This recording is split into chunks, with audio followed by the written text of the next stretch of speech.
Palavra da Verdade, a exposição bíblica com Hernandes Dias Lopes. Hoje eu não vou expor um capítulo da Bíblia, de um livro da Bíblia, eu vou expor um tema, um assunto. Vamos ler então em Mateus 6, versículo de número 10. Você pode ler comigo? Vamos juntos? Venha o teu reino, faça-se a tua vontade, assim na terra como no céu. Você pode ler de novo só a primeira parte. Venha o teu reino. Hoje eu quero conversar um pouco com vocês sobre o reino de Deus. E já vou definir o reino de Deus nas palavras de Donald Kraybill, que escreveu, na minha opinião, um dos melhores livros destas últimas décadas, O Reino de Ponta Cabeça. E eu diria para você que o reino de Deus é um reino de ponta cabeça. O reino de Deus está em oposição aos valores dos reinos do mundo. Aquilo que os reinos do mundo aplaudem, ele rejeita. Aquilo que os reinos do mundo rejeitam, o reino de Deus aprova. É por isso que ele é chamado de ponta cabeça. Mas vamos entender o que é reino. E a melhor maneira de você definir algo é você definir o que não é. Primeiro, o que não é o reino de Deus? O reino de Deus não é a igreja. Não é a igreja. Essa foi uma confusão que existiu na história da igreja, de Agostinho até a Reforma. As pessoas confundiam igreja com reino. Não, a igreja é uma agência do reino. A igreja não é o reino. Segundo, a igreja não é nenhuma denominação, nem a somatória das denominações religiosas. Não é. Não é. Isso não é o reino de Deus. Juntar todas as igrejas e todas as denominações é o reino. Não, não é o reino. Terceiro, o reino não é nenhum sistema político. O meu reino não é deste mundo, disse Jesus para Pilatos. Nem é geográfico, não está aqui, nem ali, nem acolá. Não está no Brasil, Estados Unidos, Canadá, China. Não, o reino de Deus não é geográfico. Nem é um sistema político. Quarto, o reino de Deus não é regido por leis humanas. Não há uma constituição do reino de Deus que os homens seguem. O meu reino não é deste mundo. Quinto, o reino de Deus não é o chamado reino milenar que algumas pessoas acreditam, de 1 milênio na terra. Também não é isso. Então vamos lá, vamos fazer outra colocação. Então o que é o reino de Deus? Primeiro, é o reino de Deus ou o domínio de Deus nos corações. É o governo de Cristo no coração do homem. Onde alguém se rende ao rei, aí entrou o reino. O reino de Deus não está fora de nós, o reino de Deus está dentro de nós. Onde há submissão ao rei, aí chegou o reino. Se você perceber, à luz de Mateus 4, 23, esse foi o tema central da pregação de Jesus Cristo. Confira aí comigo. Mateus 4, 23, percorria Jesus toda a Galileia, ensinando nas sinagogas, pregando o evangelho do reino. O evangelho do reino. Esse foi o tema da pregação dele. Mas, para fechar a questão da definição, talvez ninguém melhor do que August Strong, que escreveu uma das melhores obras de teologia sistemática da história, graças a Deus já está em português, editado pela editora Ragnus, e ele divide o reino em 3 partes. Primeiro, com respeito ao universo, é o reino de poder. Com respeito à igreja militante, é o reino da graça. Com respeito à igreja triunfante, é o reino da glória. Então esse reino pode ter 3 aspectos. Para o mundo é o reino de poder. Para a igreja aqui é o reino da graça. Para a igreja de lá do céu é o reino da glória. Pois bem, agora eu vou começar a argumentação para mostrar para você por que este reino é chamado de um reino de ponta cabeça. Vamos começar a partir da pregação do Cântico de Maria. Você já leu o Magnificat, o Cântico de Maria? Maria era uma espécie de adolescente na época ainda, muito jovem. E o Cântico de Maria, registrado em Lucas, capítulo 1, 51 a 53, sobretudo, é uma obra revolucionária. Só mesmo o Espírito de Deus podia inspirar Maria a dizer o que disse.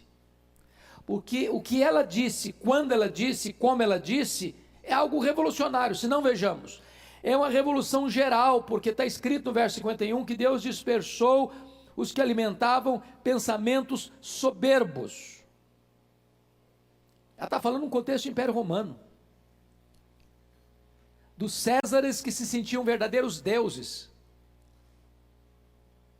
E uma jovem da pobre cidade de Nazaré vai dizer que Deus é aquele que dispersa os que alimentam pensamentos soberbos.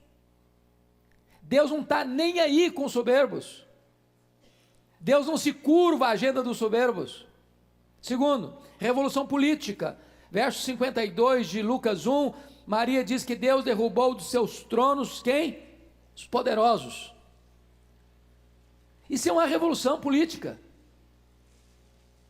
Isso é os céus conspirando contra a terra.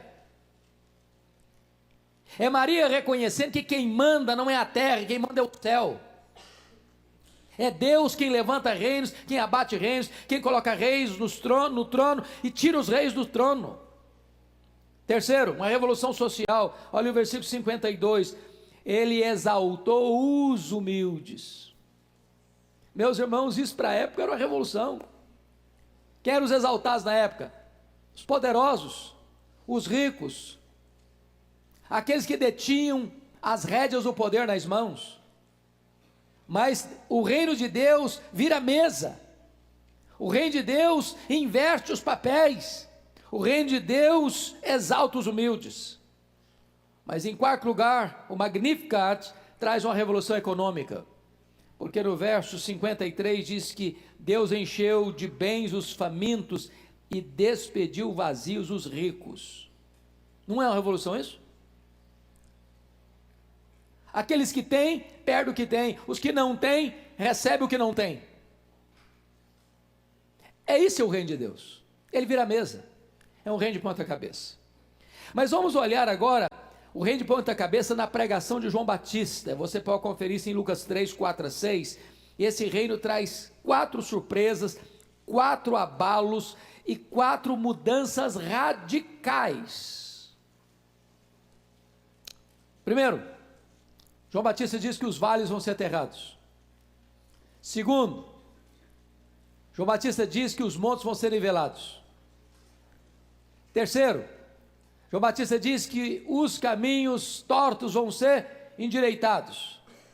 Quarto, João Batista diz que os caminhos escabrosos vão ser aplainados. Eu pergunto a vocês, você acha que João Batista está falando de estrada? De topografia? De engenharia de trânsito? É disso que ele está tratando? E a resposta óbvia é claro que não. O que representa vales aterrados? O que é um vale? É uma depressão entre duas montanhas. Aqueles que vivem curtindo a dor do desprezo, da autoestima achatada, sentindo um zero à esquerda, menos do que nada, esses vales vão ser o quê? Aterrados. As pessoas vão ser valorizadas. O que são montes? Um monte, pensa em quê? É um terreno que se inclina, se empina para o céu. Retrato de quê? Soberba, altivez, orgulho. O que acontece? O trator de Deus passa nessa montanha. O reino de Deus bota abaixo o que se exalta. O que significa caminho torto? Vida dupla, hipocrisia. O reino de Deus faz o quê? Alinha isso, reto. O que é caminho escabroso? A palavra escabroso aí traz a ideia de fora do lugar.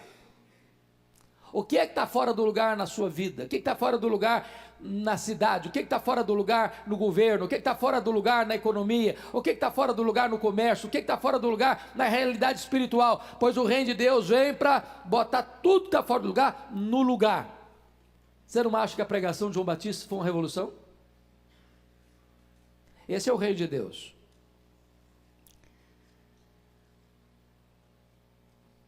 Se você perceber, no ministério de Jesus Cristo, lá em Lucas 17, 20 e 21, Jesus afirma que o reino de Deus está onde? Está dentro de vós. É no momento em que você foi convertido, transformado, regenerado, nesse momento, você passou a ser governado por uma outra força, por uma outra lei, por um outro governo, por um outro senhorio. Nesse momento você se torna súdito deste reino, você foi tirado do reino das trevas e transportado para o reino da luz. Você está debaixo de um novo comando. Já viu nas placas aí do comércio? Sob nova? Direção? Foi isso que aconteceu com você, foi isso que aconteceu comigo. No momento em que você foi convertido, Deus botou uma placa lá em você, sob nova direção. Você está debaixo do governo de Cristo. Quem é o dono da sua vida é Cristo. Quem é o Senhor da sua vida é Cristo. Quem manda na sua vida é Cristo. O governo que está sobre você é o governo de Cristo. Você está dentro do reino e o reino está dentro de você. Mas vamos olhar agora com mais cautela as inversões desse reino. Eu disse para vocês que o reino de Deus é um reino de ponta cabeça. Por quê? Olha aí que coisa interessante. Os sujeitos bonzinhos aparecem como os maus sujeitos. Pense comigo na parábola chamada do bom samaritano. Quem eram os bons sujeitos na parábola do samaritano? O sacerdote e o levita. Gente boa, gente religiosa, gente de respeito na sociedade, gente que lida com as coisas de Deus. E o samaritano? Qual era a reputação do samaritano para os judeus? Péssima, péssima. Um judeu não comia pão com um samaritano. Estou bebendo essa água aqui. Se eu fosse um judeu e um samaritano viesse e fizesse o que eu estou fazendo aqui, eu nunca mais bebi água nesse copo. Aí Jesus pega aquele que não é, que é desprezado, e transforma o mal, o ruim, o mal falado, o rejeitado, no herói da história. No herói da história. E aquele que era o bonzinho, o sacerdote, o levita, que era o aplaudido da sociedade, como os vilões, que passam, não veem, não olham, não sentem, não fazem. Esse é o reino de Deus. Vira a mesa. Preste atenção comigo. Em segundo lugar, os que deveriam receber elogios são os condenados. Pensa comigo na parábola do fariseu e do publicano. Quem é o fariseu?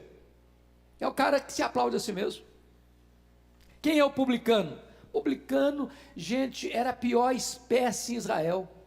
É os cobradores de impostos, que trabalhavam para Roma, que exploravam o povo, que eram considerados ladrões, que não podiam frequentar as sinagogas, que não podiam ir nas festas. Era gente da pior estirpe na concepção do judeu. E o que Jesus Cristo faz? Vira a mesa. O fariseu que se exalta sai sem ser justificado, sem ser perdoado. O publicano desprezado, que bate no peito e diz: Senhor, tem misericórdia de mim, eu sou um miserável pecador. Esse sai perdoado, esse sai justificado. Isso é o reino de Deus, irmãos. O reino de Deus não valoriza etiquetas, o reino de Deus não valoriza extrato social, o reino de Deus não valoriza posições eclesiásticas. O reino de Deus vira a mesa, é um reino de ponta cabeça. Terceiro, o menor é o maior no reino de Deus. Discutiram lá quem é o maior, quem é o maior, quem é mais importante, quem é mais isso, mais aquilo, quem tem mais produção. Aí Jesus foi lá, não fez discurso, não, pegou uma criança e botou no colo.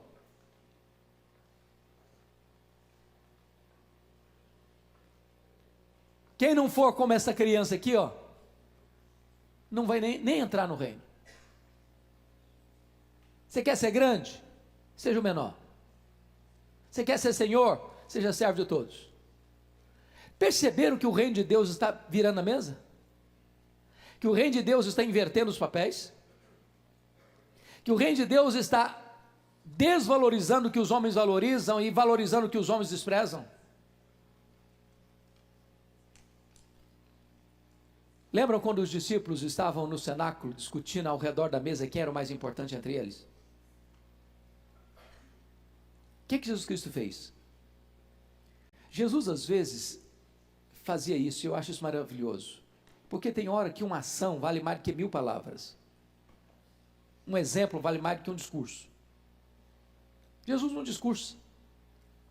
Jesus se levanta da mesa, se cinge com a toalha, pega uma bacia, começa a lavar os pés dos discípulos. Pensa em Jesus lavando o pé de Judas Iscariotes. Jesus chega diante de Pedro, Pedro fica escandalizado. Falou, mas isso não é possível, o senhor é o Senhor, o senhor está fazendo um papel de escravo, nem nós tivemos coragem de fazer isso, o senhor vai fazer?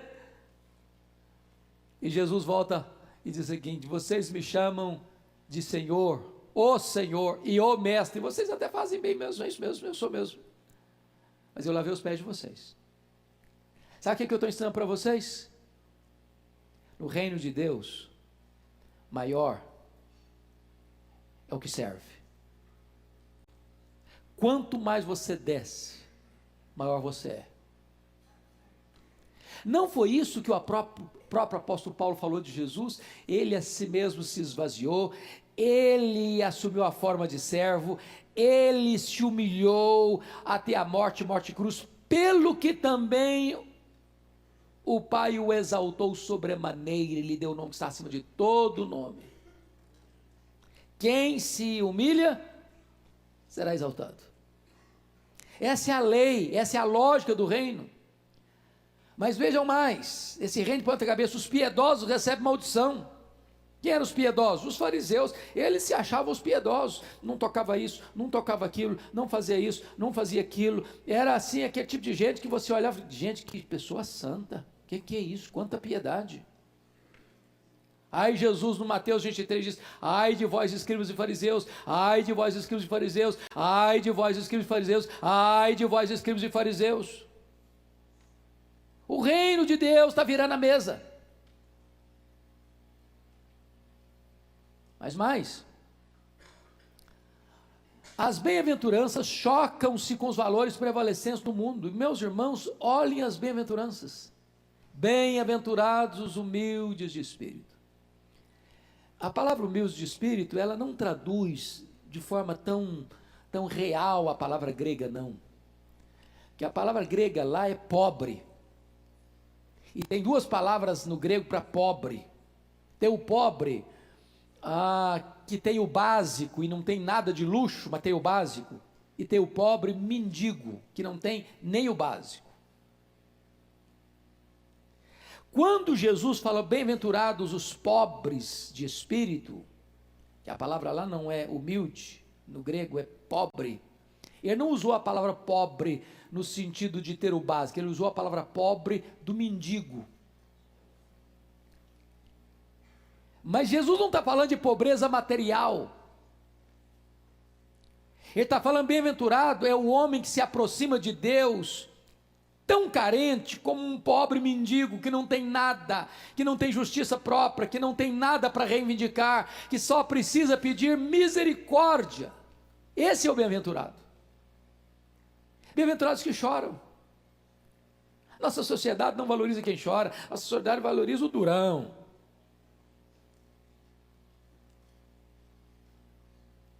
Bem-aventurado é o manso, não o bravo. Bem-aventurado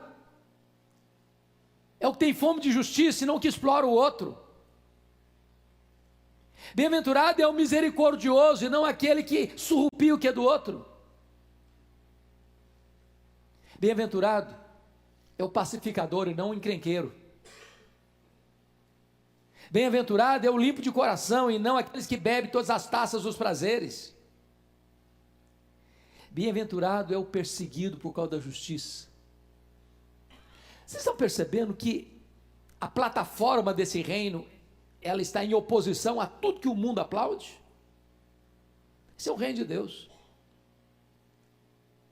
No reino de Deus, os rejeitados são aceitos. Os cegos, os leprosos, as prostitutas, os publicanos, os pecadores. Por que Jesus contou a parábola da ovelha perdida, da dracma perdida, do filho pródigo? Por que ele contou essa parábola? Porque os fariseus e escribas estavam escandalizados com Jesus, porque ele recebia pecadores e comia com eles. E essas pessoas se sentiam muito espirituais para se sentar perto de um publicano, perto de um pecador, e elas se sentiam assim muito religiosos para se misturar com gente tão pagã. E aí Jesus conta essa parábola, que esse não é o coração de Deus. O coração de Deus se importa com a ovelha que se perdeu. O coração de Deus é aquele que pega o filho cheio de lama, esfarrapado, miseravelmente quebrado, e o abraça e o beija, e festeja a sua volta. Este é o reino de Deus. Mas notem comigo, irmãos, que o reino de Deus ainda vence preconceitos e quebra paradigmas. Vejamos. Primeiro, o reino de Deus vence o preconceito religioso. Jesus atende o pedido da mulher cananeia, ele era gentil. Jesus conversa com a mulher samaritana de dia, quando a cultura dizia que nem um rabino, se andasse com a sua mulher numa estrada, podia conversar com ela. Jesus quebra o paradigma e conversa com a mulher samaritana, e a conversa de Jesus com a mulher samaritana era tão escandaloso para a cultura, que quando os discípulos chegaram e viram, eles ficaram chocados com Jesus. O que é isso? Será que Jesus não conhece as etiquetas sociais do nosso tempo, não? Jesus faz uma viagem de noite para libertar um gadareno endemoniado num território gentílico, da região da Decápolis.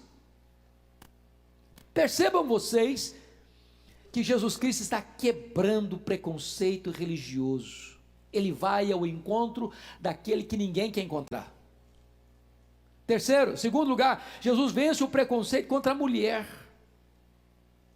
Contra a mulher. Meus irmãos, naquela época a mulher não tinha o valor que tem hoje, não tinha os direitos que tem hoje. Ela era a propriedade do pai quando solteira, a propriedade do marido quando casada. E o que Jesus Cristo faz? Jesus é servido pela mulher, na casa de Marta. Jesus é tocado por uma mulher hemorrágica. Jesus é ungido por uma mulher, Maria de Betânia. Jesus conversa com a mulher no lugar público, a samaritana. Jesus é sustentado financeiramente em seu ministério itinerante pelas mulheres. Se você perceber, é Jesus virando a mesa da cultura, é Jesus quebrando os protocolos e etiquetas e paradigmas de uma sociedade preconceituosa com a mulher, trazendo a mulher tem valor, a mulher tem importância, a mulher tem entrada no reino. Terceiro, Jesus vence o preconceito político. Preste bem atenção nisso. Jesus chama para ser apóstolo Simão o Zelote. Quem eram os zelotes?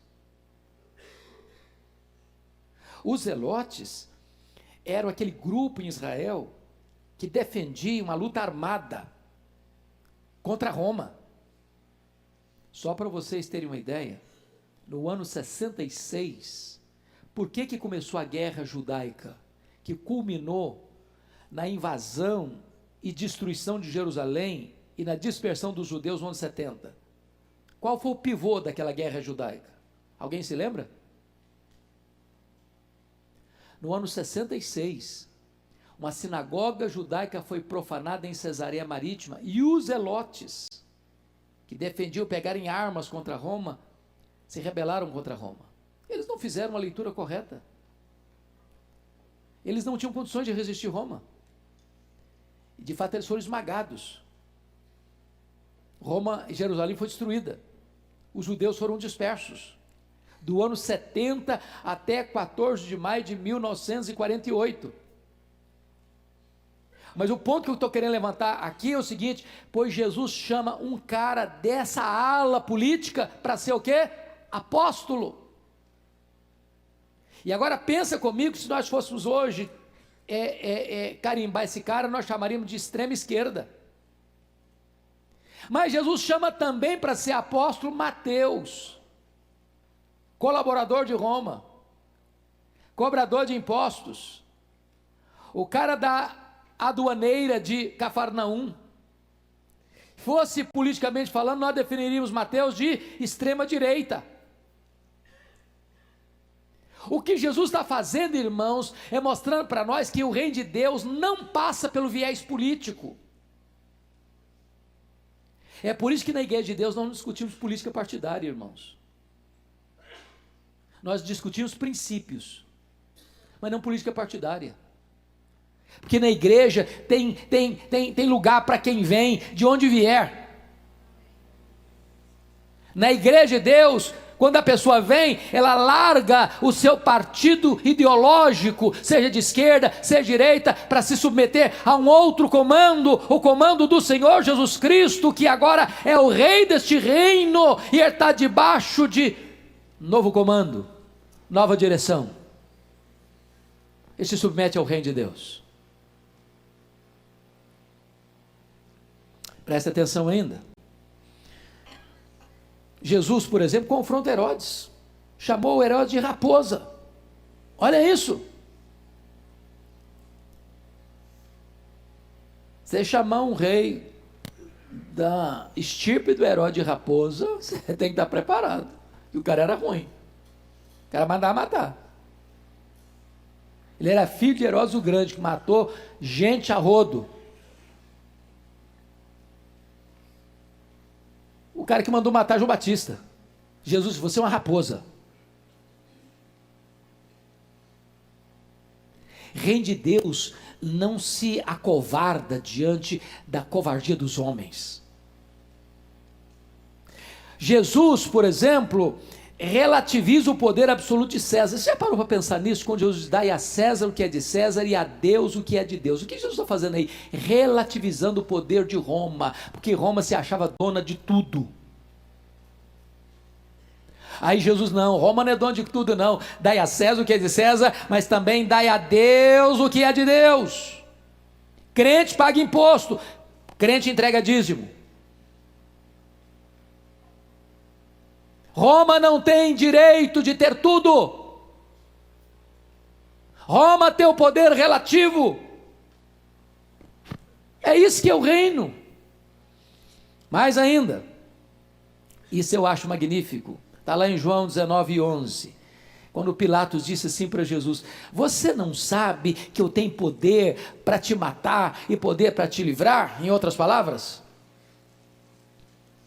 Pilatos está dizendo para ele, você não sabe que a sua vida está na minha mão?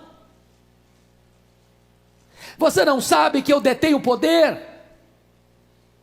Aí Jesus diz para ele, nenhum poder teria sobre mim se do alto não tivesse sido dado a você.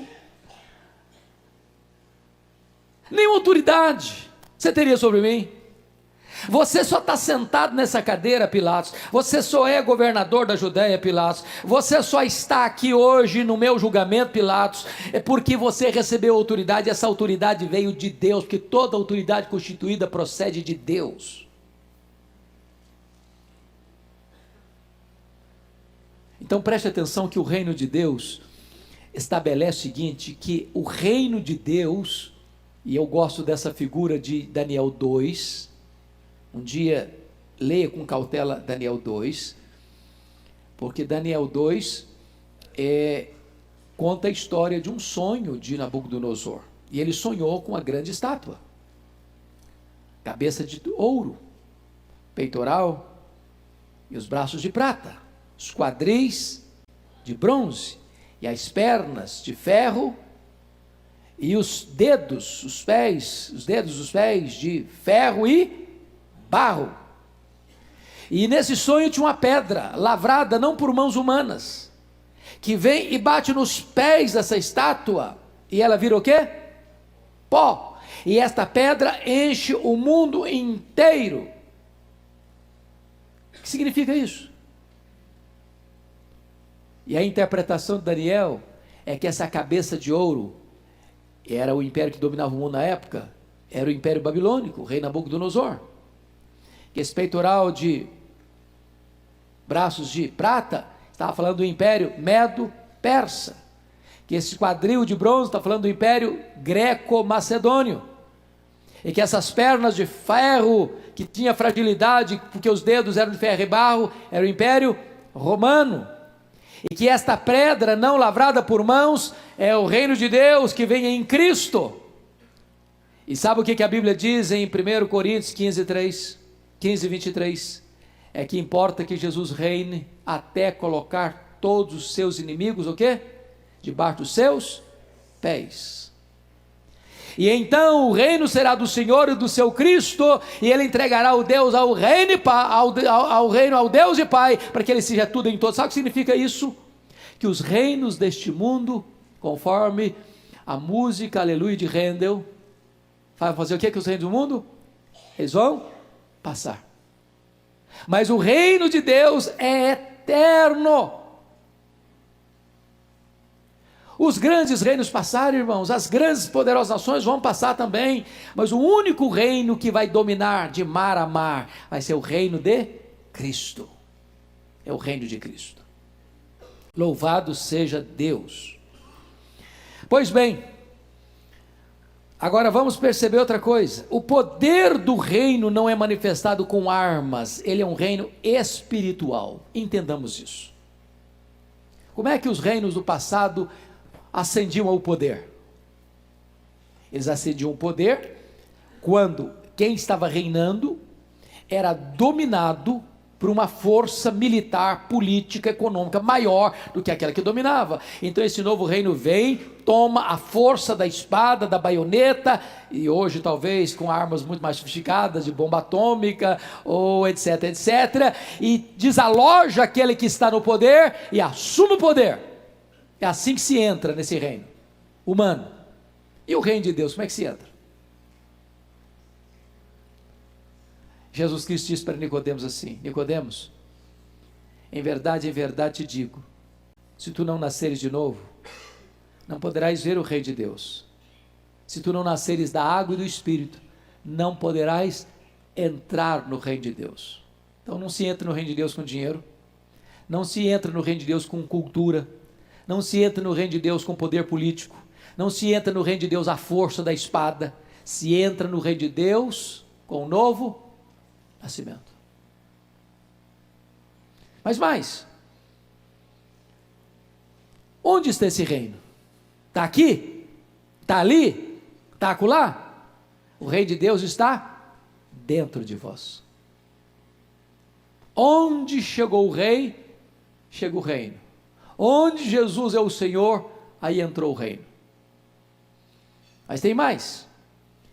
Qual é a natureza desse reino?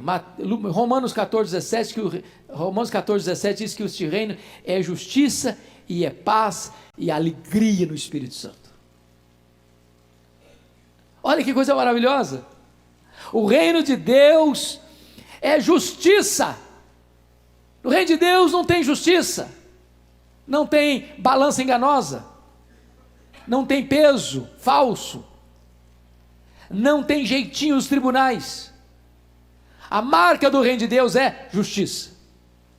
A marca do reino de Deus é o quê? Paz.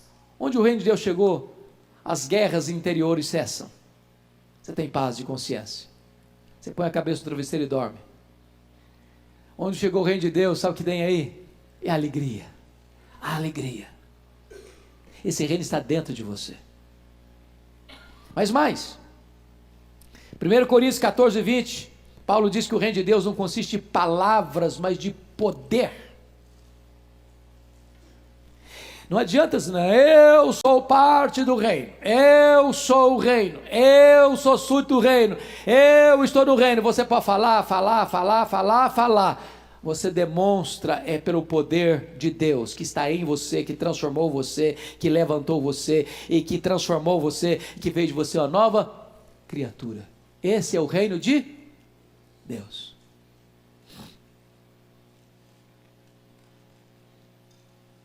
Quais são as virtudes do sul deste reino? Eles são pobres, eles choram, eles são mansos, eles são misericordiosos, eles têm fome e sede de justiça, eles são pacificadores, eles têm um coração limpo,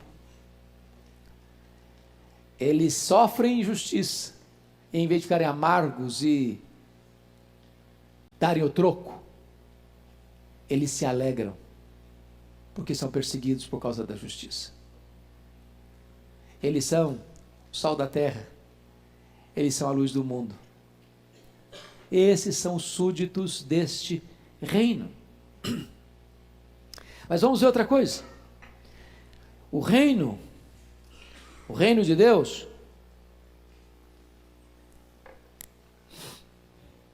é o reino que rejeita a tentação política num tempo de opressão.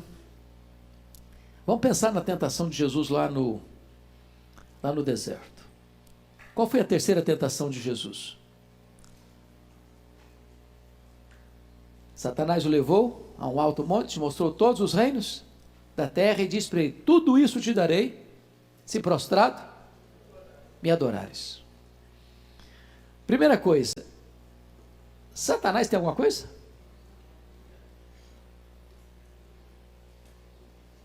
Ou ele está blefando aqui? Está prometendo o que não tem? Você conhece gente que promete o que não tem? Satanás é o padroeiro dessa gente. Ele promete o que não pode dar. Mas o que ele está querendo, o que está por trás disso, é que Satanás está querendo oferecer para Jesus um reino sem cruz, um reino sem sacrifício, um reino político. Aliás, se você perceber, Jesus rejeitou o uso da força bruta como maneira certa de governar os homens. Ele estabeleceu um novo modelo de governar os homens. Não é pela espada, não é pela força. É pelo novo coração, a nova mente, a nova vida, a transformação de dentro para fora. O reino, ele domina não pela força da espada, mas pelo amor. Pelo amor. Esse é o reino de Deus. E este reino é o reino que vai derrubar todos os outros reinos.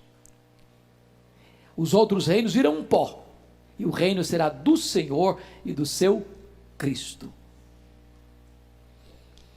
Se você perceber, Jesus, diante da tentação religiosa, da piedade do templo, lembra quando Satanás, na segunda tentação, levou Jesus para onde? Para o pináculo do templo, e disse para ele: joga daqui para baixo, está escrito, dará ordem aos seus anjos para que te guardem, para que não tropeces em alguma pedra. Se você parou para perceber, Satanás, quando cita a Bíblia, sempre cita com a motivação errada. Ele usa a Bíblia para tentar, e ele é um péssimo intérprete, porque ou ele acrescenta ou ele tira alguma coisa. Palavra de Deus na boca do diabo não é palavra de Deus, é palavra do diabo. Ele tirou uma pequena frase do texto do Salmo 91, porque o texto lá está dizendo: para que te guarde em todos os teus caminhos, Você só tem promessa do livramento de Deus quando você anda em todos os caminhos de Deus. Deus não tem compromisso de nos livrar nas nossas loucuras. Se nós fizermos opção por andar por outros caminhos que não os caminhos de Deus, nós não temos mais a promessa do livramento de Deus. Satanás queria que Jesus fizesse um milagre sem necessidade para se aparecer. Isso não é fé, isso é presunção. Isso não é confiança, isso é tentação. Então preste bem atenção nisso. No reino de Deus, Jesus choca qualquer tentativa de usar a religião de forma errada, a espiritualidade do templo de forma errada. Foi por isso, irmãos, que Jesus Cristo chocou as regras humanas impostas pela religião prevalecente da sua época. Por exemplo, ele violou as leis do sábado. Eu pergunto a vocês, Jesus quebrou o sábado? Sim ou não? Não. O que Jesus quebrou então? As regras que os judeus haviam criados para legislar sobre o sábado. Mas essas regras que eles criaram, que foram as suas tradições, que foram se acumulando e foram ocupando o espaço e até suplantando a palavra de Deus, não eram palavra de Deus. Nós precisamos ter muito cuidado para não transformar costumes religiosos em verdades absolutas. Porque um costume pode ser antigo e não ser bíblico. E Jesus virou a mesa mesmo, curou no sábado. O que os judeus não podem fazer. Mas por que não pode fazer? Onde está escrito que não pode fazer? Qual é a base bíblica para não poder fazer? Eles estavam fundamentados numa tradição religiosa e não na palavra de Deus. Jesus violou as leis da purificação, ele comia sem lavar as mãos. Não é porque Jesus não era uma pessoa aciada, não. Ele era aciado, claro que era. Mas quando você vem me dizer que eu me torno puro porque lavo as mãos para comer, ou não lavo as mãos para comer, você está criando aí uma tradição humana que não tem nada a ver com a palavra de Deus. E eu obedecer essas regras humanas como se a palavra de Deus fosse, é uma infidelidade ao Deus da palavra e à palavra do Deus Todo-Poderoso. Aí Jesus vai além e ele viola as leis sanitárias, porque um leproso não podia ser tocado, e ele toca o leproso. Uma mulher hemorrágica e impura, com fluxo sanguíneo, não podia tocá-lo, e ela tocou. E em vez do puro tornar-se impuro, o puro transforma o impuro puro. Ele vira a mesa. Ele vira a mesa. Este é o reino de Deus. Mas vem a tentação econômica. Foi a primeira tentação, não foi? Se és filho de Deus, transforma estas pedras em pães. Se você parar para perceber, é como se Satanás dissesse assim: olha, Jesus, esse povo aí, ele está tão carente, tão pobre, tão necessitado. Roma já dá pão e circo. Se o teu reino vier trazendo pão, e o Senhor tem poder para transformar pedra em pão, e o que tem mais em Israel é pedra, então está solucionado o problema. Esse povo vai te seguir, o povo vai te venerar. Qual foi a resposta de Jesus? Não só de pão viverá o homem, mas de toda a palavra de Deus. Mais tarde, em João 6, versículo 15, a multidão tenta Jesus. Em que contexto a multidão tenta Jesus? Depois que Jesus multiplicou pães e peixes, eles queriam fazer Jesus rei. Esse é o Messias. Esse é o homem da panaceia. Esse é o que vai resolver todos os nossos problemas. Esse é o que vai multiplicar pão e peixe para nós. Vão resolver o nosso problema financeiro. E diz a Bíblia que Jesus fugiu deles. Que ele não veio para isso. Ele não veio para isso. O reino de Deus não consiste em comida e bebida. O reino de Deus é justiça, paz e alegria do Espírito Santo. Por isso, irmãos queridos, é hora de nós pararmos um pouquinho agora, ainda para olhar um outro aspecto. Nós ainda temos alguns minutos para avançar um pouco sobre o reino de Deus. O reino de Deus é aquele que traz boas novas aos excluídos. Os excluídos. Boas novas para os deserdados da ordem econômica. O Senhor Jesus Cristo, lá em Lucas 4,18, falou de evangelizar os pobres. E Paulo, na sua carta aos Coríntios, diz que não são muitos de nobre nascimento que são chamados. Você percebe isso? Quando o camarada confia na riqueza dele, ele tem um grande problema de ser convertido. Para o camarada ser convertido, ele tem que abrir mão de toda outra confiança, seja na sua inteligência, seja no seu poder, seja no seu dinheiro, seja na sua saúde, seja na sua força, seja na sua influência. Ele tem que arriar as armas. E se você parou um pouquinho para perceber ainda, nessa questão, o reino de Deus, ele traz boas novas para os deserdados da ordem econômica. Quando Jesus vai, por exemplo, lá para Gadara e liberta aquele gadareno, você já parou para perceber por que Jesus permitiu que aqueles 6.000 demônios, uma legião, saísse do homem e entrassem 2.000 porcos? Se você fizer essa leitura do ponto de vista econômico, você diz, puxa vida, mas que prejuízo, que prejuízo. Mas por que Jesus permitiu isso? Para tirar a máscara da sociedade que valoriza mais porcos do que gente, mais coisas do que pessoas. Enquanto o homem não reconhecer que o dinheiro dele não pode levá-lo ao céu, mas é um estorvo, porque ninguém pode servir a dois senhores, ele não pode entrar nesse reino. É por isso, irmãos amados, que quando você entra nesse reino, a primeira coisa que você desapega é do dinheiro. E eu acho maravilhoso quando João Batista está pregando sobre o batismo de arrependimento no Rio Jordão, e as pessoas chegaram e perguntaram assim, mas o que nós vamos fazer? Qual é a prova que nós fazemos parte desse reino, que nós fomos arrependidos? E ele respondeu assim, quem tiver 2 túnicas, dê uma. Quem tiver comida, faça o mesmo. Aí você pergunta assim, mas então quer dizer que se eu ajudar os pobres, eu sou salvo? Não. João Batista não está falando aí da causa da salvação, ele está falando aí da consequência da salvação. Ele está dizendo o seguinte, que quem é salvo pela graça, tem um coração o quê? Generoso.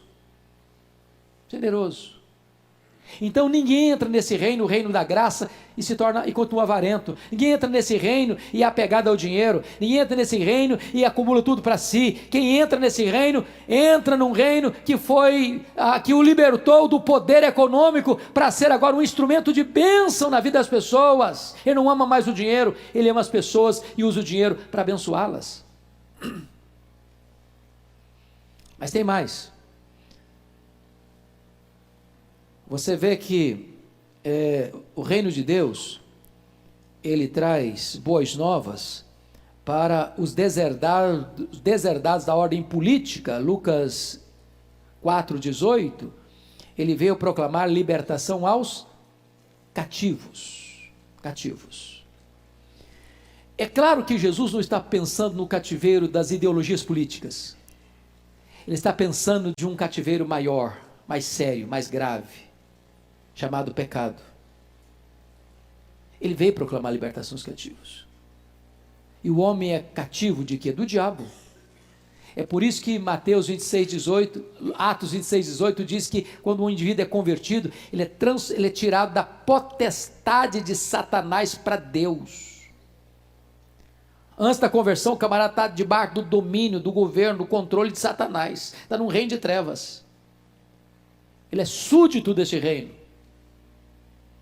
O que o reino de Deus faz? Pega essa pessoa e quebra esse jugo, Quebra essas algemas, tira ele do reino das trevas, tira ele do poder de Satanás, vai lá na casa do valente, onde esse camarada está subjugado, dominado, guardado em segurança por Satanás e seus demônios, e o Senhor Jesus vai lá, amarra o valente, tira a armadura do valente, e pega você, pega a mim, pega a nós, e nos transporta de lá, e nos leva para o reino da luz. Este é o Evangelho, este é o reino de Deus. Mas o reino de Deus traz boas novas para os deserdados de saúde do corpo. Está escrito em Lucas 4,18, ele veio para trazer vista aos cegos. Cegos. E aqui, e não obstante estar tratando de uma questão física, o Senhor Jesus é aquele que traz esperança para nossas enfermidades físicas, até porque não importa quão graves sejam as enfermidades que nos atinjam, e não importa se ela vai nos levar ao fim dessa linha que é a morte, nós aguardamos um corpo novo, um corpo da ressurreição, semelhante ao corpo da glória do Senhor Jesus Cristo. Notem vocês que o reino de Deus traz boas novas aos deserdados da ordem moral e espiritual. Lucas 4,18 diz que ele trará libertação aos oprimidos. E finalmente, ele traz uma reconstrução mundial. Ele anunciará o ano do jubileu, o ano aceitável do Senhor. O ano do jubileu, irmãos, acontecia de 49 em 49 anos. E essa era uma lei maravilhosa que tinha Israel, no sentido de que se você vendisse uma terra hoje para alguém, essa terra pertencia a essa pessoa há 49 anos. Depois de 49 anos que você usou, explorou, tirou dos frutos dessa terra e pôde se enriquecer, agora essa terra volta para o seu antigo dono. É o ano do perdão, é o ano do recomeço, é o ano da restauração. E sabe o que está dizendo?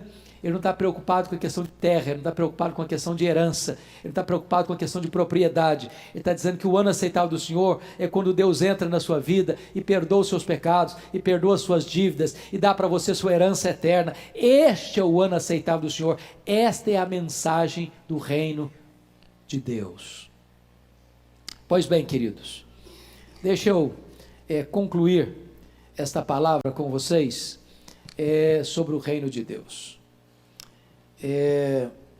A necessidade de entendermos isso. O reino de Deus, ele veio para virar a mesa e não aceitar a religiosidade fabricada, forjada pelo homem para oprimir as pessoas em vez de libertá-las. Deixa eu lhes dar apenas dois exemplos. Vocês se lembram da chamada oferta corbã? Quem se lembra do que é corbã? Essa palavra é comum para vocês? Não? A oferta corbã está lá em Marcos, capítulo 7, 10 a 13.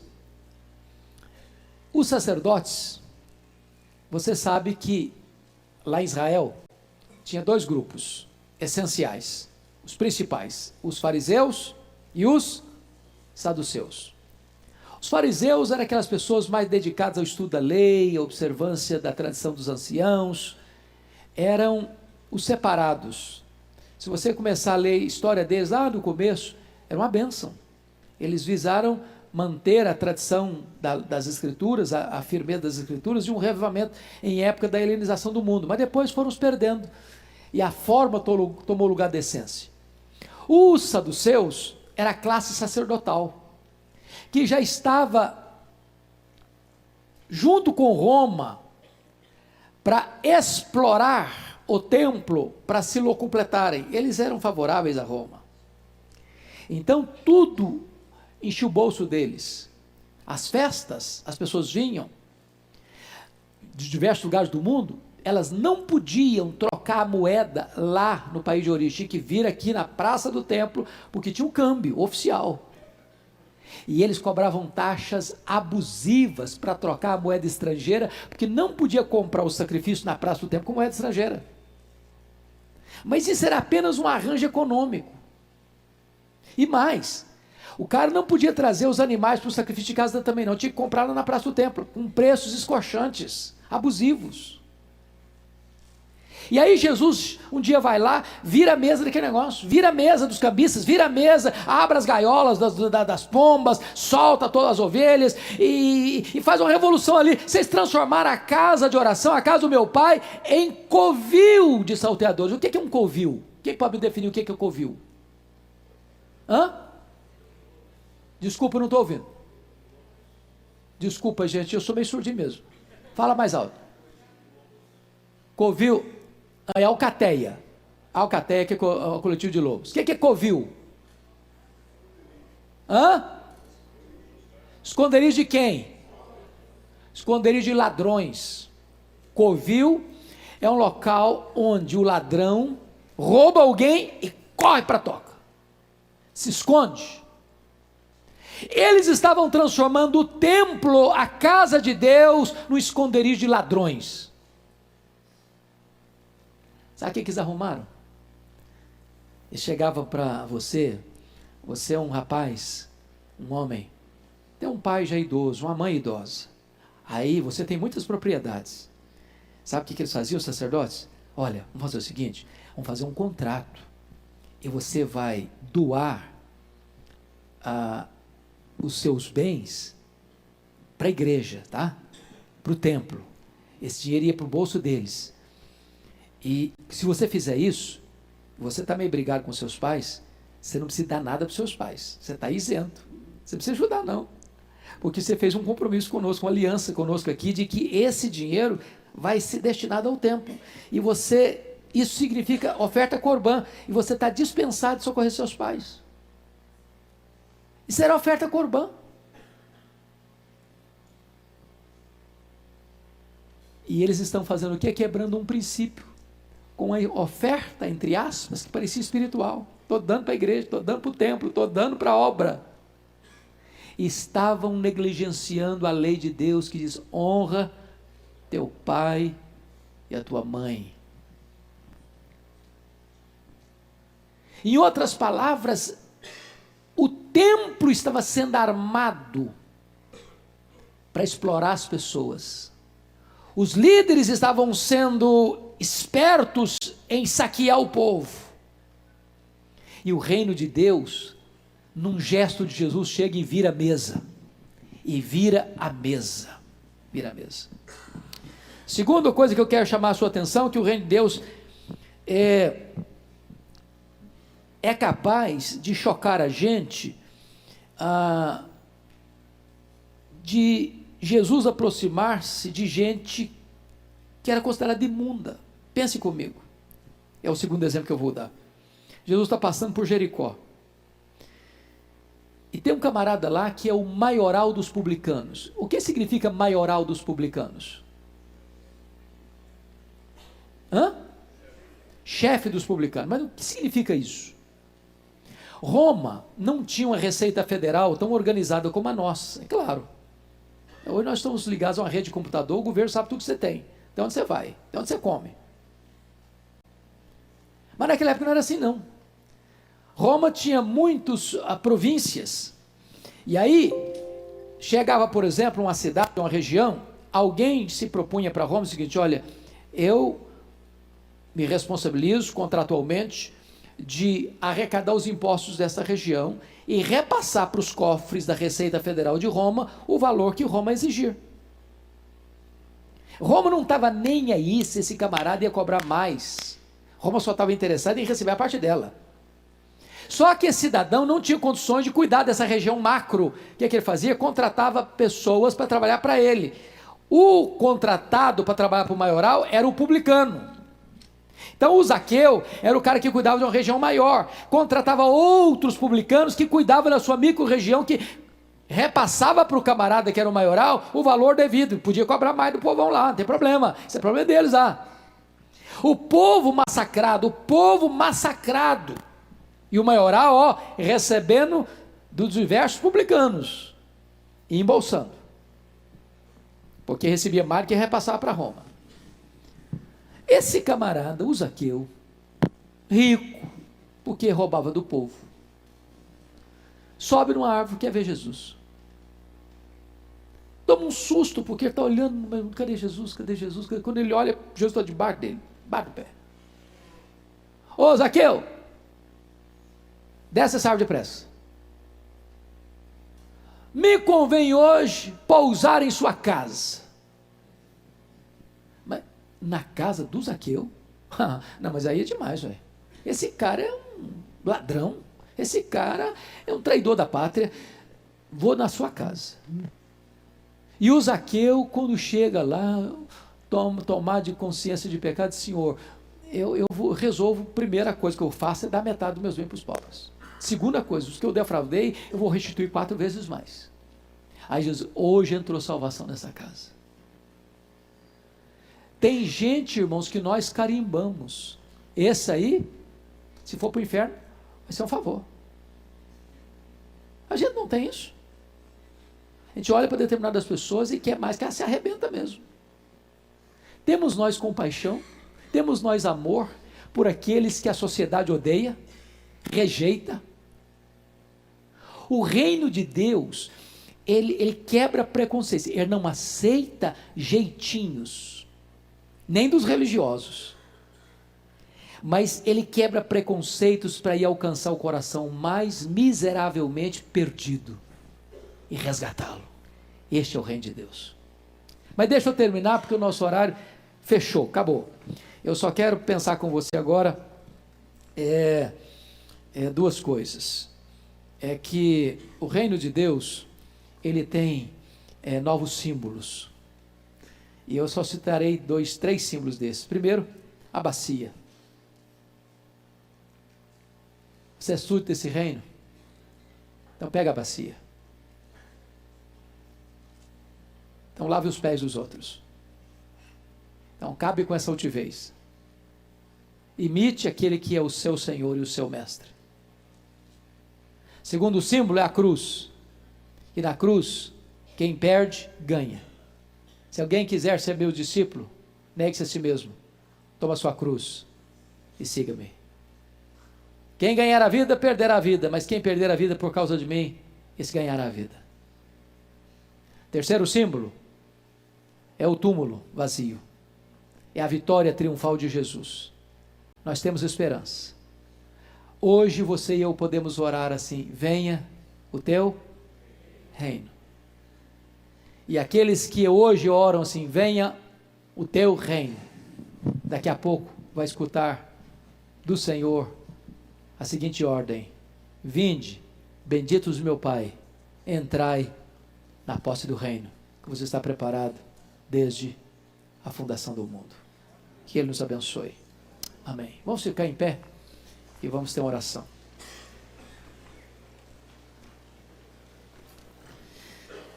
Agradecemos-te, Deus, pela tua palavra. Agradecemos-te pela bênção das orientações dela sobre o teu reino. E a nossa oração é: venha o teu reino. Queremos ser súditos desse reino. Queremos ser governados pelas leis desse reino. Queremos honrar o rei desse reino. E queremos proclamar esse reino. E queremos experimentar as bênçãos decorrentes do governo de Cristo neste reino. Oramos com gratidão por fazermos parte desse reino e desse reino estar dentro de nós.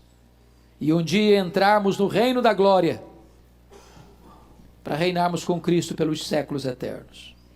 Em nome dele, o Rei da Glória, que oramos. Amém. Palavra da Verdade, a exposição bíblica com Hernandes Dias Lopes.